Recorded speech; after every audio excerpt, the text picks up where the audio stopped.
So, February just isn't a good month for me video wise. Yeah, I'm missing the deadline for the main show of my channel too. But yeah, okay, this week we got another twofer. And I'm still gonna go into my excuse or explanation this time because I'm I'm actually really happy about it. And it's gonna play into the vlog for this week's episode whenever I get to that. But so for about a month and a half or so, I've actually been seeing someone, and that's relevant because they were over the night Mr. and Mx's Mxyzptlk aired, or the night I watched it on the CW app, I guess I should say. And that I'm not gonna lie, that helped with my enjoyment of the episode because, well, I guess if I was anybody in this episode, I was Alex. It was nice celebrating Valentine's Day with someone this year. So, that was kind of cool. But yeah, so that, and the reason why that's relevant to me being a week late on this is that once the episode was over, I didn't say, okay, honey, you go be somewhere else for 10 minutes while I talk into my phone. Granted, I don't think she would have minded, but just, and besides, I only get to see her about once a week anyway, so I wasn't gonna, lose any time.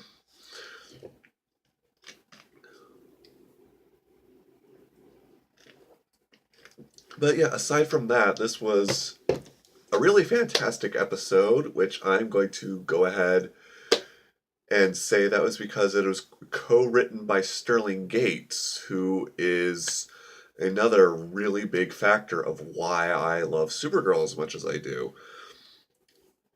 Mainly that he finally brought some freaking consistency to Kara Zor-El before the New 52, because like I've mentioned before, she had like 20 different origins. She went like five different writers, and it was just driving me crazy. And granted, while he ended up doing when he started, he ended up doing a lot of the stuff that was like just driving me crazy about it on the book. It paid off, which is part of why the whole New 52 thing was especially frustrating for me. But yeah, that worked out now. And in case anybody's wondering, I'm enjoying the Rebirth Supergirl for the most part. And Supergirl being super so far is amazing. Go read Supergirl being super. But anyway, back to the episode because Sterling Gates is awesome and I give him mad props. This was a really fun episode. I mean, it got like kind of dark when realized that Mxy, I'm going to try to avoid saying his actual name because that's just not happening. It got a little dark when we realized, okay, he's an actual threat and he could blow up the planet and he was going to kill Mon-El. But yeah, for the most part, this episode was just fun, almost like farcical. This version of Mxy was very Q-like, which I enjoyed because I've always enjoyed Q, which is transferred to like a Discord on My Little Pony. So yeah, all in all, that was really fun. But I just and I also I like that Win. I like that Win won. I have to say that that yes, that's exactly as scatterbrained as it sounds. But and I'm a little concerned though because I ended up like the next morning, a friend of mine, the friend I mentioned more than once that who's like super into Superman, he ended up texting me, so we talked about the episode for a little while. And he pointed out that Wynn's alien girlfriend, whose name I'm blanking on, her name is either identical or very similar to a character from Green Lantern, who started off as a Green Lantern and then became a Red Lantern, and I believe was then killed? Now, granted, I doubt they're going to introduce the whole Green Lantern, Red Lantern colors of the rainbow thing to this show, but I'm just really hoping he doesn't end up something like that, because Wynn's such a good guy. I'm trying to avoid the pun, I promise, but he deserves a win.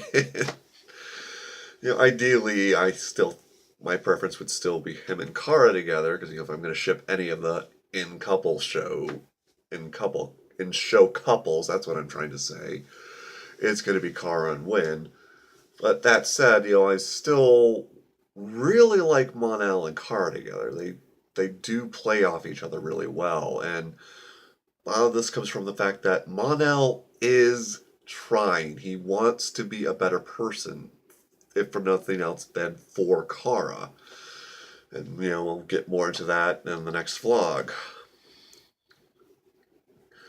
So, yeah, that was really well done, and we got to see him, basically backslide in a huge way. Oh. I really wish I had talked about this more,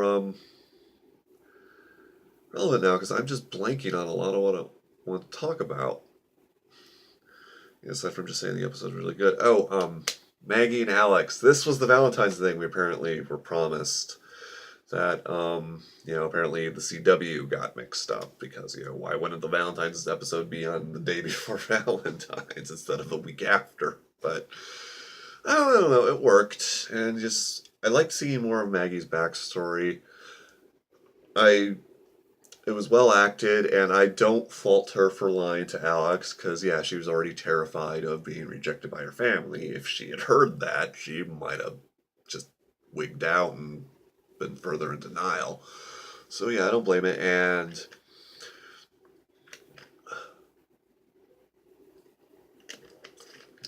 the main thing I really liked about that subplot, though, was that not only was the whole dance thing a really nice gesture for Alex, I really see it as, something of a healing move for Maggie. She's, I don't know, for want of a better term, taking prom back. She's going to give herself happy memories of prom.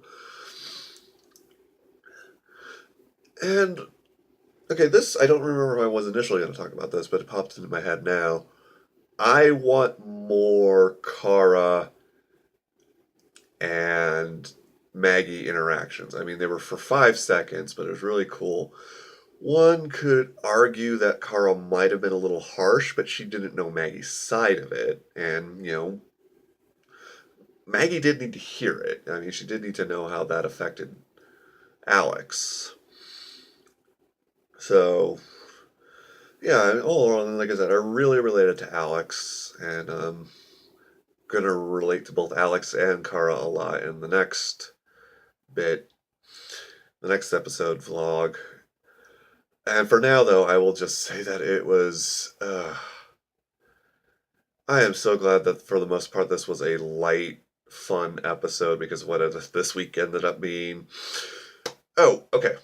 This is actually one of the things. In the beginning, Mxyzptlk gives some rules. It's yeah, he's all powerful and knowing, except for he can't force Kara to love him. He can't make her drink orange juice, which I know was mostly just a joke, but it ended up paying off. And he can't stop her from killing himself. Now, I'm really split on how I feel about this. On one hand, despite my depression, and I'm not going to go too into it, but I do have some, I would think, controversial thoughts on suicide. So let's just say, technically, I agree that he shouldn't be allowed to stop her from doing that. Okay? But at the same time, considering how that ended up playing out, once I realized that's what was happening, it just seemed like that was a rule just so they had a way to stop him. I mean, it was well executed and everything enough, but I don't know, I'm really conflicted about that.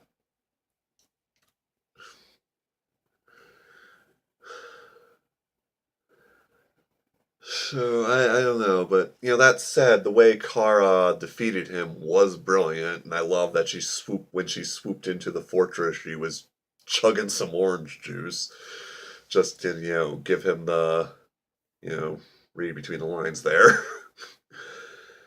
And the fact that she tricked him into writing his name backwards, which brings me, this is a nitpick. I will freely admit this.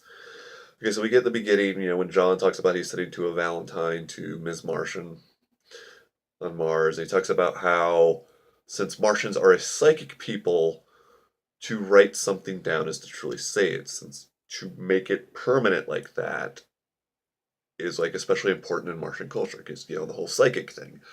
That makes perfect sense, and the way the line they use to write something down is to truly say it. That all works fine. But they end up coming back to it when Kara tells Mixie that to write something is to truly say it when he typed his name backwards. The reason why this is a nitpick for me is that is unnecessary, because as far as I know, like, I've not followed Superman super loyally, no pun intended, but I do remember the episode of the animated series where we had Gilbert Godfrey doing Mixie, and he was using his Golden Age design. The rule was, not only did he saying his name backwards worked, yes, but writing it also counted. As far as I know, that was always it. Get him to say or write his name backwards.